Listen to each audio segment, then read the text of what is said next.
We really appreciate everybody being here today. My name is Sandy Stoneman. I am the Area Food Safety Extension Agent for Southwest Virginia for Virginia Cooperative Extension.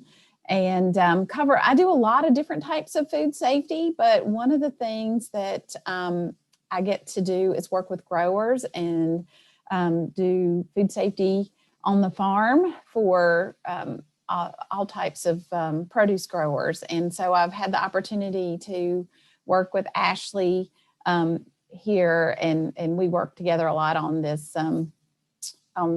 produce food safety. And so I have, she and I are going to tag team a little bit. I'm going to start this presentation and cover just some of the basics in produce food safety. I definitely want to cover in the very beginning why it's important and what some of the risks we might see as far as being a produce grower to food safety. And then we want to cover the basics of good agricultural practices. And then at the very end, hit on some food safety requirements and regulations. And then even some growers may even be under certain regulations and certifications and trainings that would be required. And then Ashley's going to cover organic certifications as well. So we've got a lot to cover in a short amount of time. So I really will just start this off by saying we're scratching the surface and covering this very quickly. But if you need more help, we're always here for you after the fact to delve deeper into anything that you might have going on your farm. So as far as just to start off with, what does produce growing have to do with food safety? I mean, a lot of times when you think about growing produce, we're growing, things to eat, but we don't really think about necessarily it always being that growing, and farming has to do with food safety. But what I try to get people to think about is that if you're growing produce, you're basically a food handler. You are touching and handling and managing that food that someone is going to eat at some point. And it's been documented. There's been studies done that, more than 960,000 illnesses per year are traced to on-farm practices or conditions that were incorrect. So that's, kind of scary. And as far as just foodborne illness in general, the CDC, the Center for Disease Control and Prevention, they've estimate that approximately 48 million cases of foodborne illness happen in the U.S. every year. That's about 1 in 6 tend to get a foodborne illness every year. That's, over 100,000 hospitalizations, about 3,000 deaths occur each year from foodborne illness. And you might think, well, what does that have to do with my produce? Well, when we actually look just specifically at produce, we have seen foodborne illness outbreaks happen with produce, and they have actually risen a lot over the last, say, 30 years or so. It's actually up to about 46% compared to where it was maybe back, 60 in the early 60s and 70s. And a lot of people say, well, why is that? Well, there's a lot of different reasons, but one of the reasons is that the consumption of fresh vegetables and fresh fruits is up. I mean, what do we hear from our physicians and our doctors when we go? Are you eating more fruits and veggies? Eat more fruits and veggies. So we've seen consumption go up quite a bit. We've also seen farms go from small farms sometimes to be really larger farms in production of produce on one farm is quite enormous, and that also sometimes just due to the enormity and then the supply chain and how it moves around, that the produce can be contaminated and cause a foodborne illness. But no matter what, I just really want to emphasize that, growing produce is a wonderful thing, but you need to be responsible for the safety of the produce that you grow. As far as foodborne illness goes, just as far as, what's the big deal about it? Because a lot of people think, oh, if you get a foodborne illness, it's just like 24 hours of maybe a little nausea, maybe, a little vomiting, or we're talking about a lot of gross stuff here today, but foodborne illness is not pleasant. But in reality, while yes, some people maybe get a foodborne illness and they only have minor symptoms like diarrhea and vomiting and nausea, but some foodborne illnesses can actually cause very long-term health problems, things like reactive arthritis, Guillain-Barré syndrome. Some foodborne illnesses, specifically listeria, can cause spontaneous abortion in pregnant women. It can lead to kidney failure. So there's a certain strain of E. coli, the 0157H7, that is the leading cause of kidney failure in children. Blood clots that can lead to stroke, and even foodborne illness, people die from foodborne illness. So we definitely don't want to be responsible, and we want to minimize the risks of any food that we grow from causing anyone to have a foodborne illness. So while yes, definitely, personally, we don't want to be responsible for anyone getting sick, but also I like to point out that as a food producer, a food grower, we have liability. And in some cases, that liability can be very, very expensive. This is old data. We don't have the most current data available yet, but these numbers that are in this chart are based on $1998. So that's quite a long time ago. And if you'll look at that, in 1998, it was determined that your food caused someone to have a premature death, you would have had to pay out around $275,000. Today, that would be quite a bit different. That those numbers would be a lot higher. And then actually, and these are all just like civil awards, whereas, if you were found criminally negligent, it actually means you could be, and then that has happened in recent years. So, you could actually end up being criminally charged as well. So we don't want to be personally liable, financially liable, and definitely don't want to do anything wrong. So we really want to make sure we're trying to do everything correctly. As far as just when we think about, food safety and where can it go wrong, it could really happen anywhere along the chain. You might be a grower. Most of the growers I would assume that we're probably talking to today are relatively small produce growers, and we're selling directly maybe to the consumer or to, a restaurant or at a farmer's market or that kind of thing. But, as far as foodborne illness, it can happen, and food contamination can happen anywhere along the travel of the food. So it definitely can happen, but we want to make sure that we're minimizing the risks that we take for growing our produce. So what's the primary contamination risk that we want to try to be aware of? Well, they're divided into three main categories: biological, physical, and chemical. So biological is by far the hardest one to control, in that because we just can't see it. A lot of times these biological contaminants, you can't see them, you can't smell them, you can't taste them. They're the bacteria, the viruses, parasites that can be in the food that can end up causing a foodborne illness and making someone sick. Physical contaminants are things that might get into the food, but usually we can see those. Things like, a screw from a piece of equipment, broken glass that gets into a food item. We've seen staples, pieces of metal, plastic that breaks off from, maybe a conveyor belt or something, but debris that gets into food that you can physically see. And then there's chemical contaminant risks, where we want to make sure that we don't actually get any kind of chemicals that we might use for pest control or growing, helping our produce grow, or any kind of cleaner or sanitizer, lubricant that might get into the food, and then cause someone to become ill just because of the toxic chemical that might be on the food.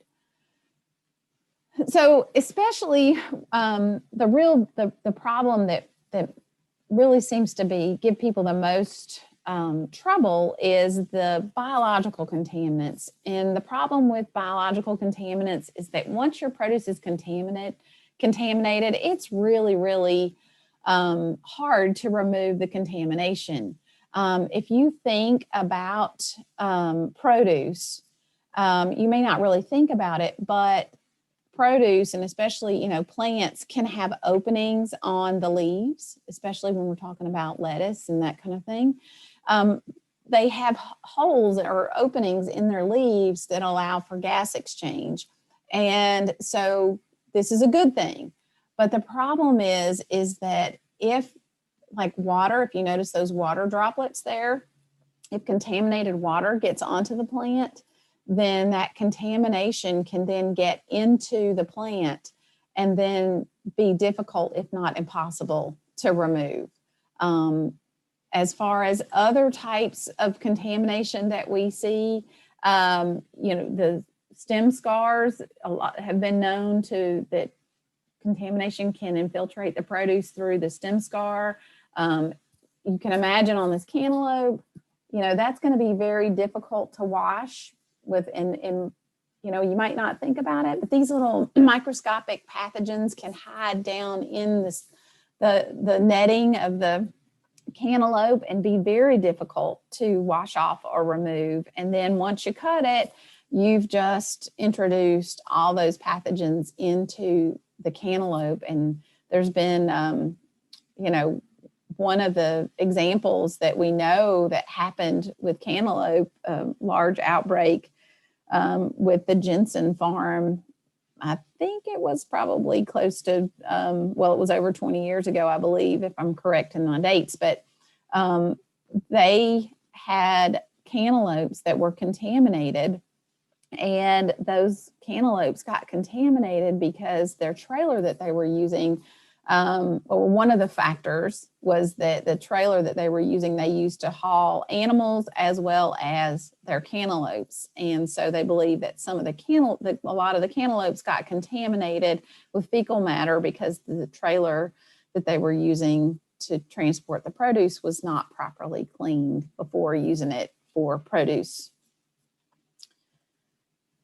So what are some ways that we can help minimize our risk? Well, GAPs, good agricultural practices, definitely are things they want us to look at, even though we're small produce growers. I mean, if you're selling to a larger industry, it may be something that's required, but even as a small grower, maybe selling off the farm or at a farmer's market directly to the consumer, you still want to make sure you're keeping these things in mind and having a plan to reduce the risks of foodborne illness in your produce.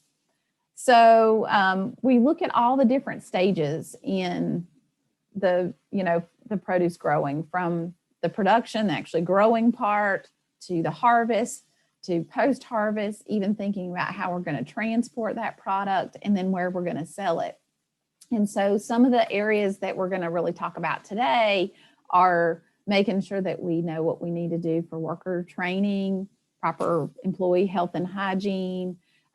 Water is a big problem for contamination of produce, so we want to think about our water use for growing as well as post-harvest, for if we needed to clean, or wash off the produce, any soil amendments we might use, and then how to clean and sanitize, and some things to think about for that. And then also traceability, so that if there was a problem, how are we going to figure out, what produce that we grew caused the problem or was a problem, and how we would let the people know that actually bought that produce. So first of all, is go into a little bit more detail about worker health and hygiene. There's there's definitely things we need, even though we're small, we need to really be thinking about. You might think a lot of us that are small growers, our quote, workers and employees may be, free family help, but even if it's a volunteer or it's somebody that you're paying, you still need to make sure you're training them on how you want them to behave when they're on the farm and helping you with the produce. So definitely, I would say annual training is important, but maybe even more often as needed. For anybody that's on the farm, we really should make sure that we have some way for them to use the restroom, and then proper hand washing facilities so that they can, wash their hands before they handle the produce or any equipment that might be touching the produce. And it really doesn't have to be fancy. I mean, you don't have to go out and spend a lot of money and rent a hand washing station or put in a bathroom. You could do something as simple as, just a water container with a catch basin and some soap and paper towels. It doesn't have to be fancy, but it really is important to have some place for your workers to use the restroom, and then be able to wash their hands. And, we go through this a lot with our larger growers, and you might think it's pretty elementary to teach somebody, where to use the restroom, where to put their toilet paper, how to wash their hands. But it is really important, and you'd be surprised sometimes how we're not all the same, and we aren't all taught the same way. Also, you really need to think about employee health. You don't want anyone sick working around your produce. We want to make sure that anybody that might be there understands that they definitely should not work. If they have vomiting or diarrhea, that was usually the biggest thing, fever, vomiting, diarrhea, don't come to work. Now we even have to be stricter with our COVID-19 precautions. If you have any symptom of COVID-19, we shouldn't be working with our food as well. As far as water goes, we really just want you to think about, we've seen numerous outbreaks happen due to the fact that, a lot like this picture, where that the water source that we're using to irrigate our produce is the same water source that other animals are using. And then that water ends up becoming contaminated with fecal matter that contains pathogens that then, once it's on the produce, can't be washed off, and can really cause a lot of damage quickly and make a lot of people sick. So, you really want to think about where the water is coming from that you're using to irrigate with. Is it groundwater? Is it coming from a well or a spring or, a pond? And then are you doing drip irrigation, or are you doing overhead irrigation? There's different things and practices that are more risky than others. As far as post-harvest water, we really only should be using what we call potable water. In other words, it's tested. We know that it does not contain any pathogens that could make someone sick. Just went too far. There we go. As far as water testing goes, if you're a small grower, you might be exempt and not necessarily always have anybody checking behind you, but it still is important for your own food safety protocol to have that testing at least annually for your groundwater and sources. And if it's surface water, you really should be doing that more frequently, once before you use it, then once during your peak use, and then also at harvest as well. And if you're doing any water treatment before you use the water, you need to make sure you're documenting your testing and your treatment procedures. And a lot of times as small growers, we tend to not keep the documentation and records that we need to, but take the time to document that so that you can prove that you're following proper food safety protocol, especially for your water usage. As far as water sanitizers, these are really used just to help prevent cross-contamination. Usually we see these when we're actually using collected water to wash off our produce, something like a dunk tank or a wash bin. And so you're wanting to add a sanitizer to your water so that that water, it doesn't end up being a source of cross-contamination as you're using it to wash dirt and debris off of the produce.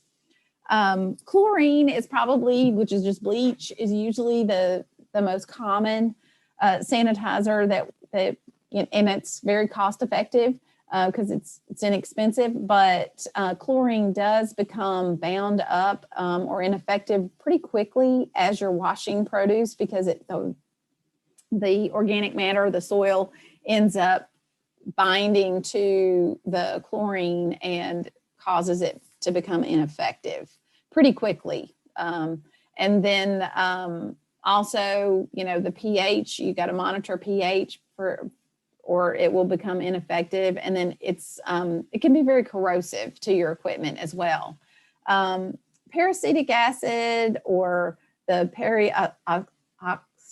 oxyacetic acid, a lot of times we call it sanidate, is another one that we see a lot. And the nice thing about it, if you need to use like batch water type system, it's less impacted by the dirt and debris that is going to be washed off of the produce. And it's not as corrosive.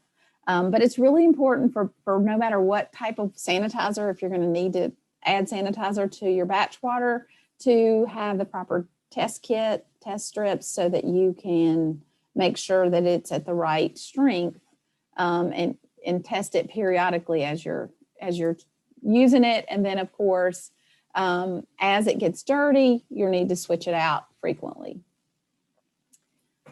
As far as soil amendments go, manure is one of the things, as far as raw manure, that can be really risky for growers. We tell you that realistically you should be using the national organic procedures or program procedures for that if you're going to use raw manure. 120 days between application and harvest for crops that come in direct contact with the soil, and then 90 days for crops that do not come into contact with the soil. It's really important that you keep proper documentation for that as well if you're going to use raw manure. To reduce your risk, you can incorporate the manure into the soil. Make sure you don't store the raw manure close to where your growing is going to happen, or your post-harvest areas where you're going to be harvesting that produce or maybe packaging it. Try to keep it completely separate so that you're not walking through it and then walking into your growing areas. It's really easy for especially those low growing crops or root crops to become contaminated with pathogens from that raw manure. And as far as composting, composting is a great way to be able to have your own fertilizer and keep it going, but you really want to make sure that you are following proper procedures to compost. Again, the National Organic Program regulations, you need to think about those and try to follow these for any kind of composting that you're doing on site. Consider your ratios there. You want to think about temperature, and you want to make sure that you're turning it, the right amount of time, and that you're making sure you give it plenty of time to cure, so that heat and curing process can actually allow for any pathogens that could be in that compost to be killed or reduced to a low enough level so it won't hurt anybody. Cleaning and sanitizing. You really need to think about anything that might come into contact with your produce, and making sure that you're taking time to clean and possibly even sanitize all of your equipment, anything that you might be using, even right down to your harvest knives. Anything that might come into contact with the produce will need to be sure that you clean and sanitize. It's really kind of even good. I know depending upon, obviously this is a pretty large packing house and they've got, nice packing lines and all of that, but even if it's something simple as far as just a shed with some tables on it, taking time to really wash those down and making sure that they're cleaned before you get ready to start packing produce. And then even consider your bins that you're using to harvest your produce in. You want to clean them before you harvest and then clean them again once you get done before you use them for something else. Even transportation, how do you get your produce to market? Is it in the back of a pickup truck? Do you need to spread a tarp over that to prevent any birds that are flying over it from, pooping on your produce in the back of the truck? However you're transporting, think about how you want to, keep that produce safe till it gets where it's going. Another suggestion is to keep animals out of all produce areas. And this is both domestic and wild. For as far as, a lot of us, we do like to take our dog with us into let it follow us around the farm. But we want to make sure that, we're not allowing our pets in the produce growing area. So because they may not know the difference between, where they should do their business and where they shouldn't. Wildlife is another issue, and it can be really difficult, but we just want to try to minimize the risks as much as possible to keep wildlife out of our growing areas and then monitor for any wildlife presence so that if you see where, some produce has been contaminated because, the deer have been there and maybe you see birds fecal matter on some produce, then, you need to have a policy of, that produce is not going to be used, or, there's a 3-foot area around that contaminated produce that maybe that you don't use that produce. And then just, keeping a document of what you're doing to monitor and then decrease any kind of wildlife presence that might be, in your growing area. I know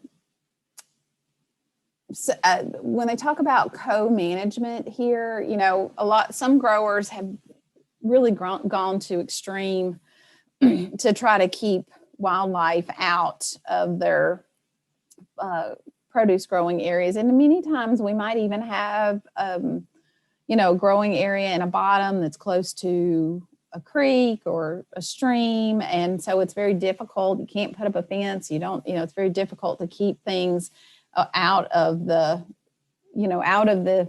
growing area. But, I think the thing is co-management is, you're trying to be environmentally friendly as well as think about produce safety. So they really suggest, just careful monitoring and then trying to do the best you can for both worlds there. And then traceability. Think about, even though you're a small grower, you really need to have some kind of system. And it doesn't have to be complicated. It can be pretty easy, but allow you to be able to trace, where your produce was grown, what product it was, what part of the farm it was grown on, and then where you actually sold it to, who you sold it to. Was it sold at the market? Was it direct market? Was it to a restaurant? But that have a way that you can actually create kind of what would be lot numbers where that, that this crop was harvested on this date and it was from this field. And that way it can help reduce your losses. If there should ever anything go wrong, you would be able to know, instead of recalling everything that came off the farm, you could just recall a small portion. And it could really help you in any kind of recall issue that you might have. So just to kind of re-emphasize, you're growing your produce really begins with your commitment to be safe. Trying to identify any produce safety risks that you have on your farm, and implementing those good agricultural practices to help you reduce your risks. We went through those really quickly and not in a lot of great detail. There's some really good, some online resources, as well as those of us who are here in Extension that are happy to help, even visit your farm and help you with any food safety policies that you might need to implement. But basically, it comes down to just trying to implement the practices to reduce risks and then try to document those. It doesn't have to be fancy. I've got some farmers that just literally keep a notebook, or a simple log, so that they can prove that they are consistently implementing, the training and the good agricultural practices for their produce. But I wanted to share, I thought before I move on to the rules and regulations, I read an article this morning that was focused on a study that was done, in Texas, actually. And it was done with small produce growers that grow less than $25,000 worth of produce annually. And they answered a set of questions about their growing practices. And they found that 34% of the growers used manure for fertilizer, and 51% of the produce growers did have domestic animals on their farm. So they were probably growing animals and produce all on the same farm. More than half of the people that completed the survey said they did use bare hands for harvesting. And of those, 39% did not provide hand washing facilities for their workers. And 46% did not have toilet facilities for their workers. So you kind of think about, well, where are those, if you got to go, you got to go. Where are those workers going? It's kind of scary to think that they might be going right there in the field. And then only 25% of the growers that they surveyed actually did any food safety training with their employees. So basically, it's, the small growers, while they're, not growing as far as dollar-wise that much produce, they're not putting or getting the food safety principles in place that they may need to help prevent foodborne illness, for not only on their farm, but for their people they're selling to, and even their families. And it really creates a lot of liability for them. So basically, the study ended up summing up saying, hey, we need more resources to help our small farmers. And I really agree. And that's where Extension steps in. And we can be a great resource for small growers to help them. The larger growers, they're required to do a lot of things. And also a lot of times they even have third-party audits that Ashley can talk about. But it's the small growers, and I'll throw myself right in with all of you all, that we need to make sure that we have some of the same resources, or at least knowledge, that some of these larger growers are getting.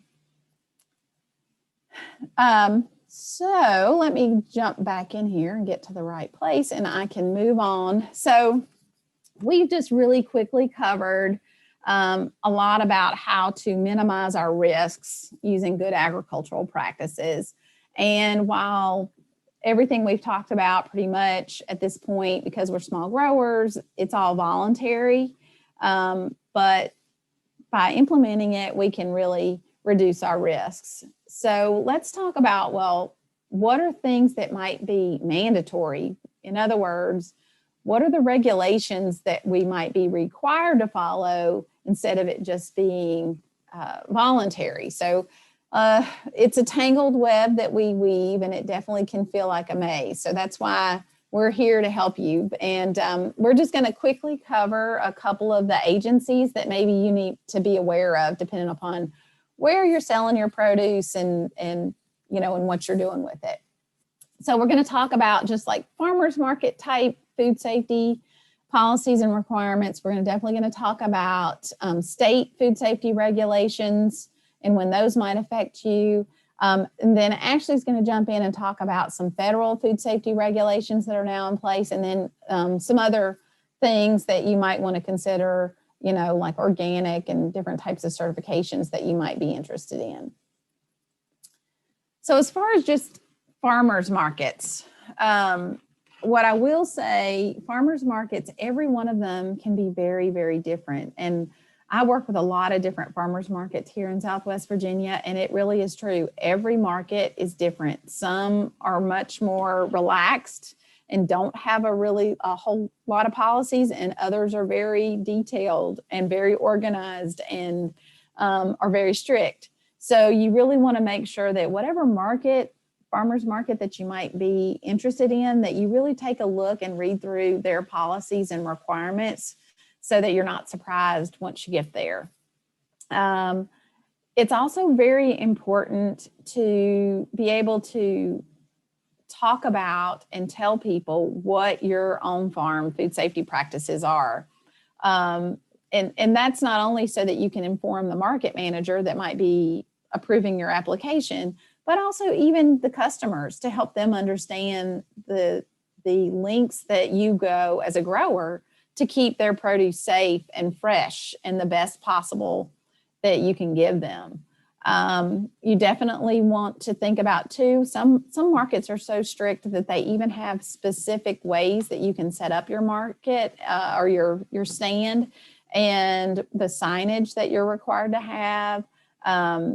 You also want to look at if you're offering samples and doing some food preparation type things there at the market to offer samples to your customers. Is there a place where you're going to be able to go wash your hands? Are there restroom facilities there? And then some markets require you to have a certain certification or even liability insurance proof before they'll approve your application. So, again, every market is different. Also, some markets even go to the extreme of verifying what you say is true. Some will just believe what you say. Some will make you sign an agreement. And then some will even want to come to your farm and do a walkthrough to verify your practices. And then some markets will actually require what we call third-party certification. Usually what that means is maybe the market has an agreement with the extension office that an extension agent goes out to verify that product is being grown on a local farm, and they have at least some basic food safety standards in place. So again, check with your market, see where you want to be and what fits, with what you're wanting to do with your produce. So as far as who regulates what, there are two agencies here in Virginia, the Virginia Department of Agriculture and Consumer Services, we usually call them VDACs, and then there's also the Virginia Department of Health. We usually just use the VDH to recognize them. They both have roles in food safety at farmers markets. Now, as a general rule, VDACs and their food safety program has authority over the farmers market as a whole. And then the health department, the Virginia Department of Health, has authority only over the food service vendors that are preparing and selling food at the farmers market. So again, that's more like, as you can see here, this looks like, somebody under a tent, or like a food truck, that type of thing would fall under the health department. So let's first talk about VDACs and their role at the market. VDACs, their food safety program and their food safety inspectors are the ones that would, potentially be at the market and want to see a vendor who sells any kind of pre-processed or packaged type food. So whether that's something like pickles or something more professionally packaged. They're there just to verify that, what you're doing is approved and safe, that it's at the right temperature if it's a food that needs to be temperature controlled to keep it safe, that they're stored properly, up off the ground so they can't become contaminated, and that everything is properly labeled. The Virginia Department of Ag is also responsible to make sure that vendors or growers who offer samples are doing that properly. And then any groups that come in and do cooking demonstrations and samples and that kind of thing from that, that's all done properly. So they actually have some what they call vendor sample and cooking demonstration guidelines. And we actually put this on the series website so you can actually get it. But this is a short version of that actual document, and it's pretty common sense. If you're going to offer people samples of your produce, you just want to make sure that it's done safely so that, you know that your hands are clean, you've been able to wash them. You don't touch any ready-to-eat foods with your bare hands. Use gloves or knives or utensils. That, anything that you're serving that sample on is cleaned, and that you keep it covered and stored up off the ground. Nobody's sick that's working, with your food there at the market. So it's pretty basic, but they definitely have certain guidance, and we put that document up for you on the event or the series website. Now, and I also want to point out before I move on to the Department of Health is that what a lot of people think is that, somebody's going to show up and inspect my booth at my farmer's market from VDACs. Probably not. There are only a few of the food safety specialists that work for VDACs in the whole state. So they have a lot of territory to cover. So they do not have time to visit every single market and do inspections on these market days.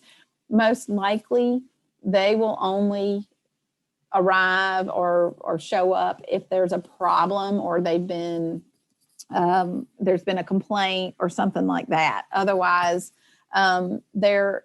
most of the farmers markets, VDACs assumes the market manager is taking care of that unless there's some kind of problem and they really need to be there. So then there's the Virginia Department of Health. So within the Virginia Department of Health, it's called the Environmental Health Services, is the department that actually inspects food operations, food preparation operations. And that includes the food service vendors at farmers markets. What I will tell you is that if you want to prepare and sell food at the market, so like you want to sell hot dogs and roll your hot dog cart into the market, that is when you would get inspected.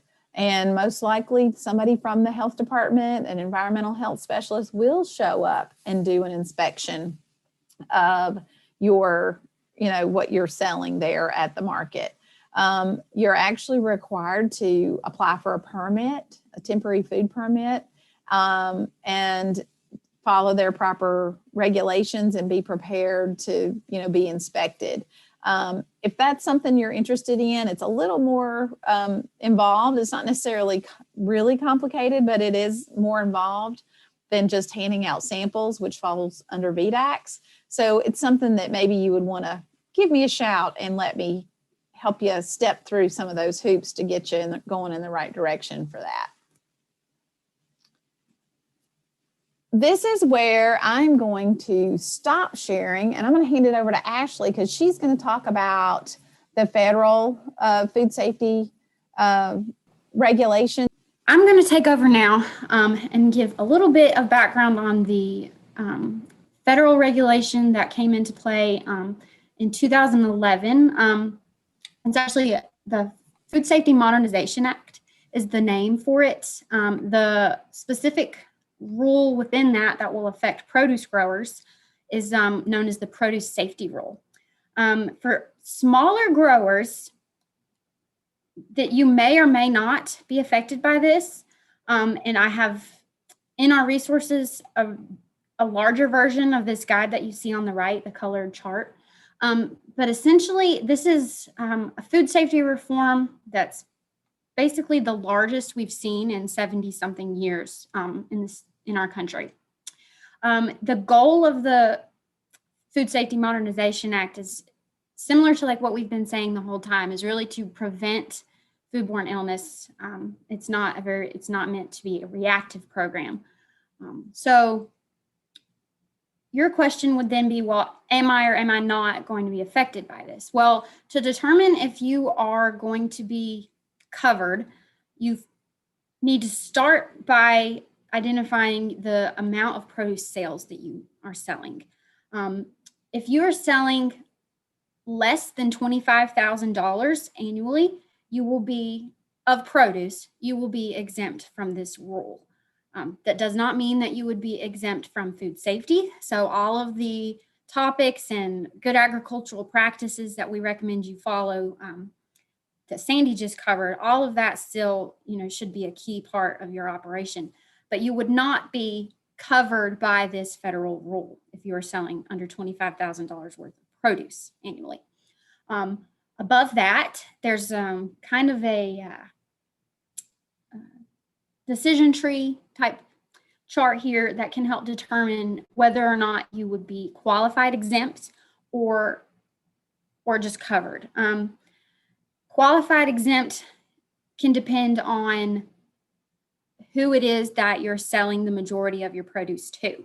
So if you're selling over $25,000, but let's say over half of your buyers are direct qualified end users, meaning it's either the person at the farmer's market who's going to take that home and consume it, somebody that comes to your farm stand and purchases from you, you're selling directly to a restaurant, or you are actually delivering it to that grocery store itself. Those are qualified end users. If you are selling to a wholesaler or someone that's then going to take that product and sell it again, that does not count as a qualified end user. So if that would determine whether or not you can be qualified exempt.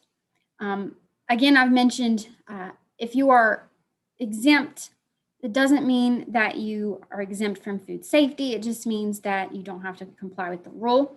If you are qualified exempt, meaning you are selling less than $500,000 and also mostly to a qualified end user, you still have some certain requirements that are modified that you might have to comply with.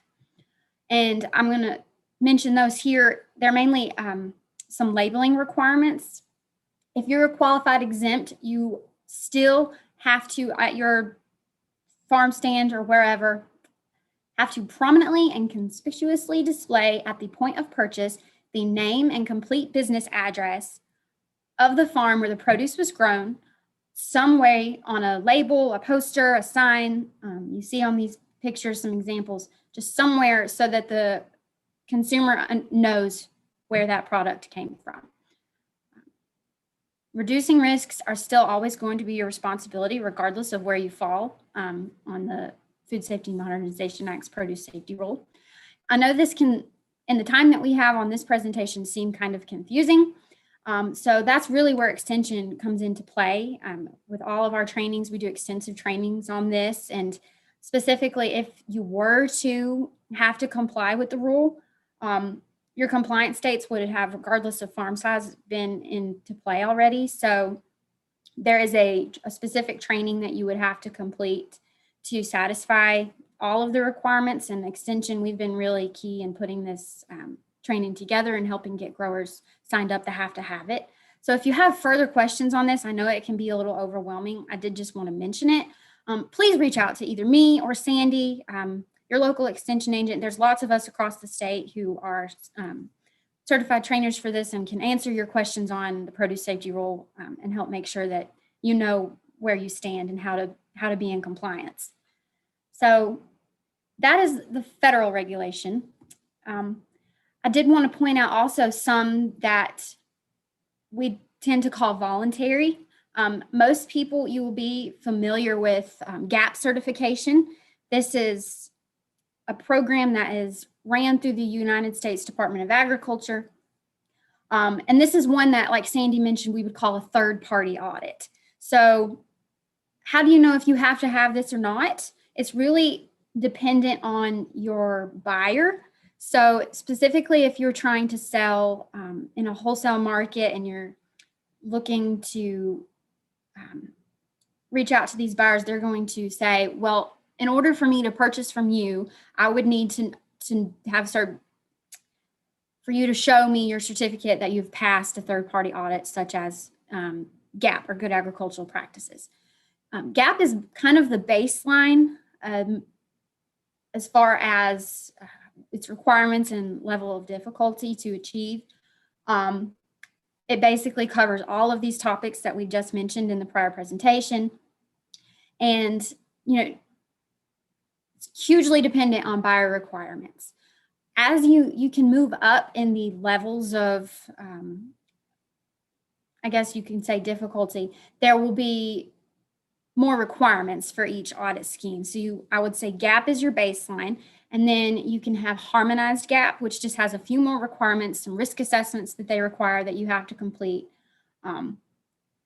And once again, your buyer is really going to be the person who tells you whether or not you have to have this. So we call these audits voluntary, but really and truly, they're may or may not be, depending on what market you're trying to enter into. So that's why we really stress that conversation with your potential buyers and people that you're trying to sell to.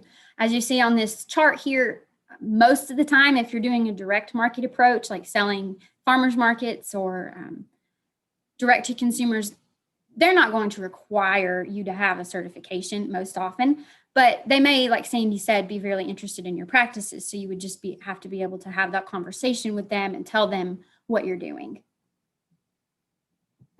So kind of just to sum up everything that we've talked about a little bit with produce safety, really for you to understand what rules you're going to have to comply with, you have to have conversations. That conversation can be with your market manager at the local farmers market. If you are wanting to branch out and do more wholesale stuff later down the road, of course, you'd have to have that conversation again with those potential buyers. Regulations, especially with the Food Safety Modernization Act, they kind of seem to be changing and it's hard to keep up. But as we've mentioned before, us at Virginia Cooperative Extension, that's our job, is to help you with whatever you need in order to comply with these regulations. So feel free always to reach out to us. I think this slide right here has Sandy's info and mine on it for how you can get in touch with us. And like I said, there's other agents across the state that also do tons of work with food safety, and we would be really happy to do farm visits and follow up after this meeting. So